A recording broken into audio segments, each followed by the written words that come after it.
Hello, thank you for stopping by. My name is Ruby, this is Ruby Red, and today I have for you another art journal process video meets reading journal flip through meets June wrap up. I am coming to you live today from my parents' house. Well, not live, but I'm here in my parents' house.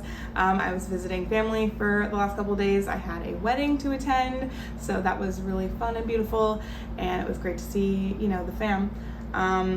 But I was ready to make this wrap up video, and so I was like, let's just do it so that I can share it with you.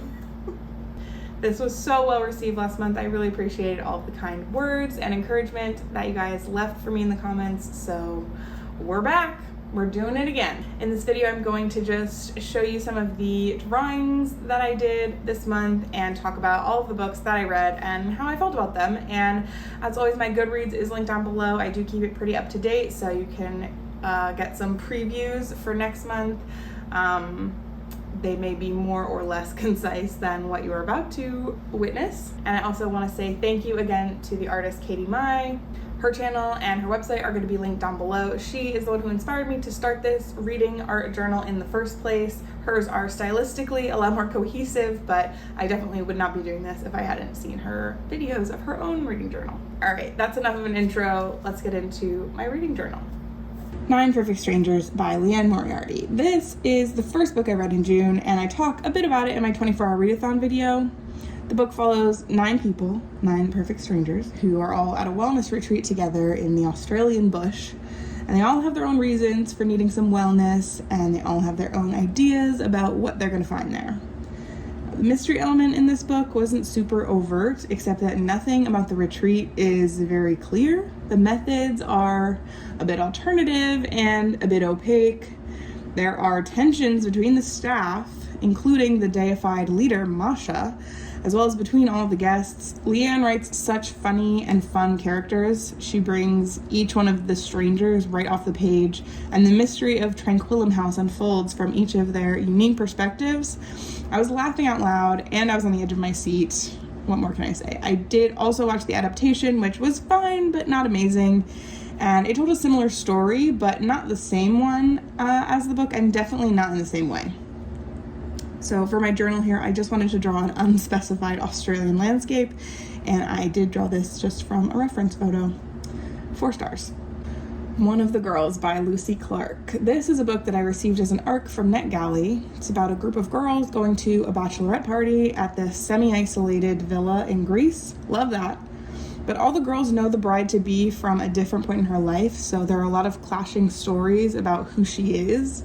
Not literally who she is, about her personality, her taste, her values, etc. So that made the drama pretty juicy right out of the gate.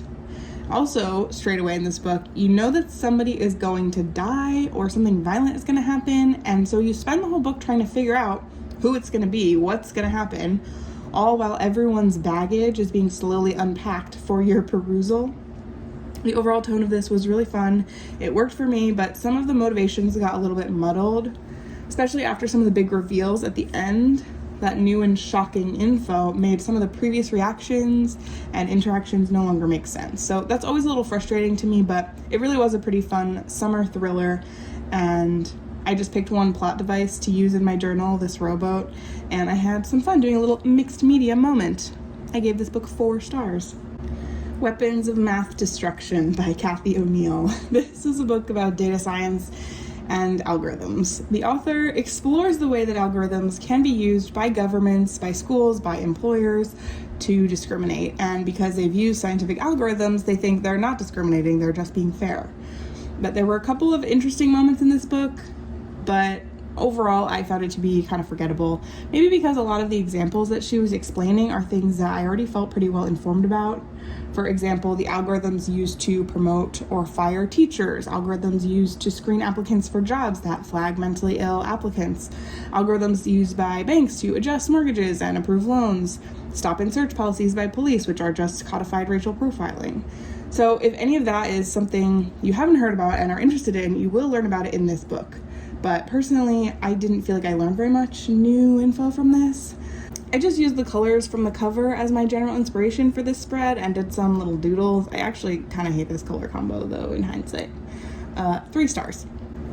Kaik by Vaishnavi Patel. This book is a retelling, or maybe it's more of a reimagining, of the life of Kaik, who is the mother of the Hindu god Ram and the reason for his exile. I have read so many reviews of this book to try and understand how people who are more familiar with the original epic think of it, so that I could feel more confident in talking about how this book related to the original, how it functions as a retelling. But I found such differing opinions that I'm just going to tell you what this book contains. And that is the story of a woman who grew up surrounded by brothers and always felt more comfortable inhabiting those spaces where women are generally unwelcome. She also has this very interesting magical skill that she learns how to use, where she can access a binding plane and see physical manifestations of her relationships and sort of influence them. It's something I've never read before, and I really enjoyed it. So she gets married off as the third wife to a neighboring king, where she has to learn to be not only a queen and a mother, but also she refines her people skills and her binding plane work, and becomes an advocate for all the women of her kingdom. So there's definitely a modern feminist critique on the gender roles and women's rights of the time. Anyway, there's much more adventure and intrigue to follow, and some hard choices and some wrong choices. And that is what I really loved in this book. It was messy and painful, and it spans most of her life, so we really get to see some consequences, you know what I mean? For my journal, I wanted to do a collage that would represent a scene I loved in the book. There are actually a few scenes that take place on the banks of the Saraswati River. Saraswati is the goddess of wisdom, among other things, so there is my river collage. This book was 5 stars. Are Prisons Obsolete by Angela Y. Davis. This is a nonfiction book that I read mostly while I was on girls' trip, and I think this is the wrong book to bring on girls' trip, but it is what it is. In this book, which reads like a collection of essays, Davis explores the history of incarceration in America, the transformation of prisons into the prison industrial complex that has capital letters, you know what I mean? The issues of culturally linking crime so thoroughly to punishment, and of course racism, sexism, capitalism, and more. There's very little in the way of alternative systems of responding to crime. This book is more of a way of understanding that quote-unquote criminal justice has become a sinister profit machine. So Davis provides an excellent framework for how to think about punishment, like what kind of people are in prisons and for what crimes, and what stories are we being told about that being a good solution. Like, we were sold this idea about prison being a way to rehabilitate small-time criminals and keep big-time criminals out of society. But is that the reality? Was it ever? Those are some of the questions that this little book seeks to answer. And I highly recommend this. For my spread, I drew a chain link fence, which was actually a really fun way to fill a page once you got going. I gave this 5 stars. A Lady for a Duke by Alexis Hall. This book is a queer historical romance about a trans lady and a duke. The two grew up as best friends, and they go off to war together, where Viola is seriously injured, and she takes that opportunity to be presumed dead, transition, and then return to England as Viola Carroll. She's living as a lady's companion to her sister-in-law, when through some complex machinations, she ends up seeing her old friend the Duke once more. So the story is a little bit friends to lovers, a little bit second chance romance, and a lot bit the sweetest thing ever. There's so many discussions about how to be who you are, about grief and loss, not just of loved ones, but about who you were or who you thought you were, and just deep friendship and love between these two. While Viola is dealing with the guilt of having let her best friend think she was dead, the Duke is dealing with his loss, but also a new disability from war, and his complicated relationship with masculinity and the kind of man he was raised to be, which is a nice parallel to Viola and her relationship to being a woman and the kind of woman she longs to have been raised to be. So very good stuff. Something that I loved specifically in this is that Viola's family are understanding. They love her. They accept who she is. There's no big conflict surrounding her being trans. There are plenty of other conflicts. There's only a huge positive, supportive hug surrounding her, and I think that that was perfect. I think, sure, it's probably not historically accurate, but I don't care, and I think telling it that way would have been cruel.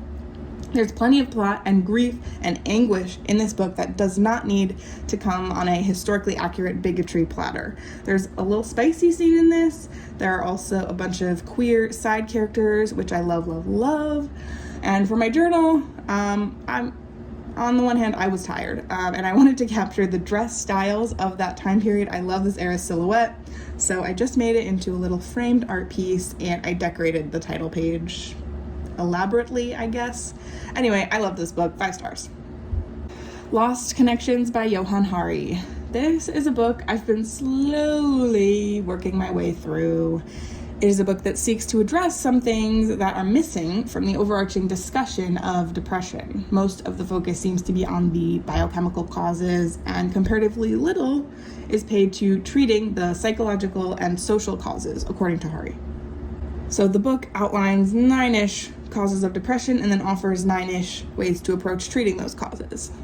They felt a little obvious to me, but he does cite several interesting studies, and I do love to learn about how things you can know are true intuitively can also be scientifically proven.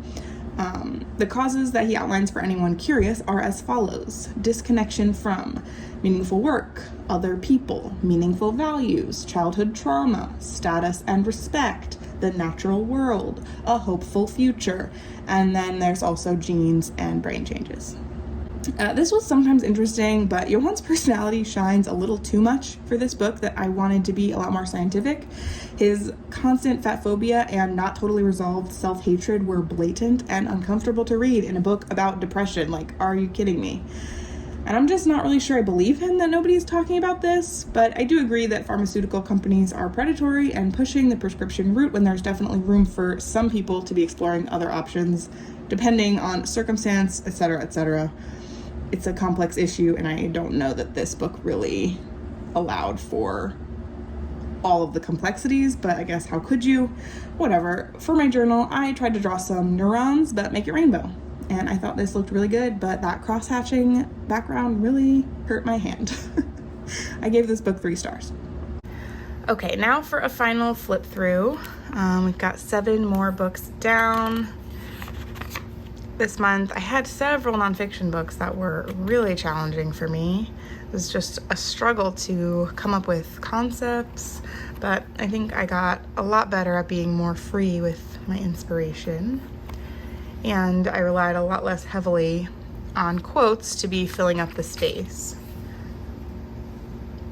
And I'm glad I've been using so many different mediums in this journal, because I don't feel like I have a really strong personal style, so it's been good to just play around. I'm still considering this to be an overall success. Okay, and there you have it. That is my reading journal. Those are all the books that I read in June. Thank you so much for watching. I appreciate every single like, comment, and subscribe. It really means a lot to me, and I'm just glad that you're here. And I'll see you back here next week for another video.